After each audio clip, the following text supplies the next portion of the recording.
नमस्कार. सकाळचा नाश्ता असो किंवा संध्याकाळची छोटी भूक असो किंवा मुलांचा टिफिन असो, अगदी लहानांपासून मोठ्यांपर्यंत सर्वांनाच अगदी चटपटीत असे पदार्थ खायला आवडत असतात.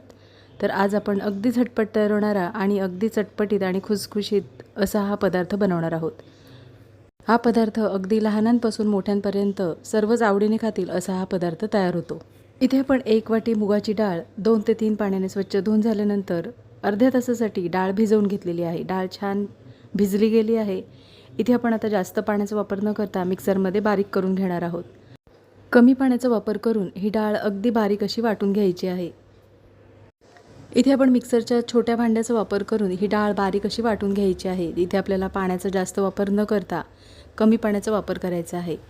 इथे पण आता डाळ बारीक करताना अर्धा चमचा जिरे, 1 ते 2 हिरव्या मिरच्या आणि 1 ते 2 इथे लसूण पाकळ्यांचा वापर करणार आहोत. तर हे वाटण अगदी बारीक असं वाटून घ्यायचं आहे. इथे वाटण आता बारीक करून झालेलं आहे. बारीक केलेली डाळ आपण एका बाउलमध्ये काढून घेणार आहोत.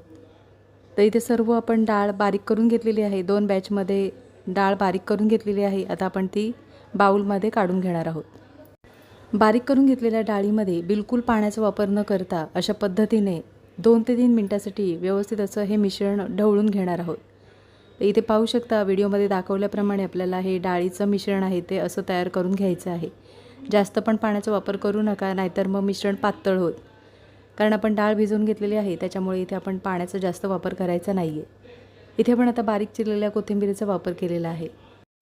एक बारीक चिरून घेतलेला कांदा, त्याच्यानंतर 2 ते 3 हिरव्या मिरच्या बारीक चिरून घ्यायच्या आहेत. इथे तुम्ही तुमच्या आवडीनुसार हिरव्या मिरचीचा वापर करू शकता. इथे मी तिखटवाल्या हिरव्या मिरच्या वापरलेल्या आहेत. चवीनुसार मीठ,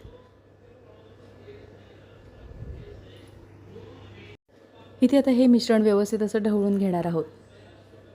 कांदा, मिरची, कोथिंबीर आणि मिठाचा वापर केल्यानंतर हे मिश्रण एकदा 2 ते 3 मिनिटांसाठी व्यवस्थित असं ढवळून घ्यायचं आहे.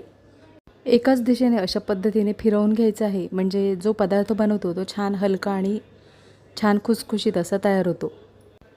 चण्याच्या पिठाचे पदार्थ ज्यांना आवडत नाही किंवा चण्याच्या डाळीचे पदार्थ आवडत नाहीत त्यांनी अशा पद्धतीने मुगाच्या डाळीचा हा पदार्थ नक्की बनवून बघा.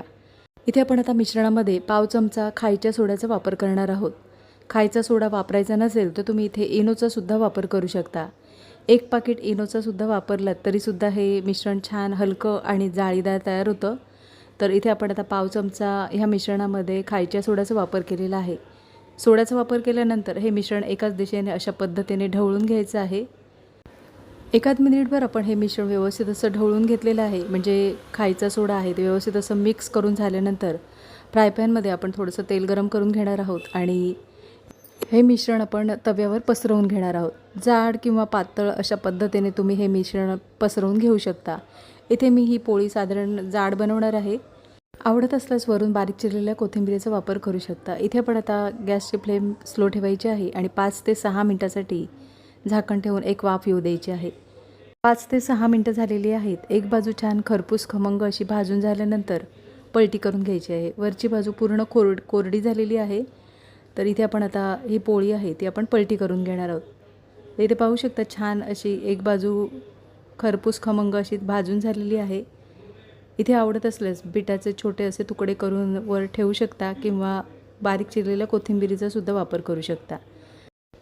इथे आता पोळी छान दोन्ही बाजूने खमंग कुरकुरीत अशी भाजून झाल्यानंतर चमच्याच्या सहाय्याने अशा पद्धतीने आपण तुकडे करून घेणार आहोत.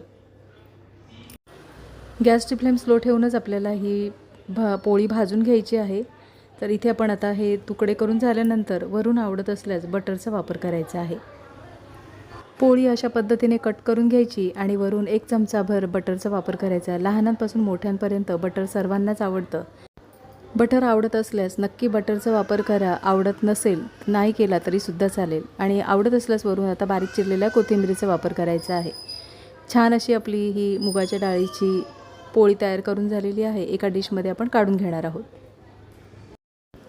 नक्कीच एकदा अशा पद्धतीने ही मुगाच्या डाळीची पोळी बनवून बघा आणि कमेंटमध्ये मला नक्कीच सांगा. ही पोळी तुम्ही अगदी टोमॅटो सॉसबरोबर किंवा खोबऱ्याच्या चटणीबरोबर किंवा अगदी नुसतीसुद्धा खाऊ शकता. आजची रेसिपी आवडली असेल आणि चॅनलवर नवीन असला तर चॅनलला सबस्क्राईब करा आणि व्हिडिओ आवडला असेल तर लाईक शेअर करा. पुन्हा भेटू अशाच चमचमीत नवीन रेसिपीमध्ये.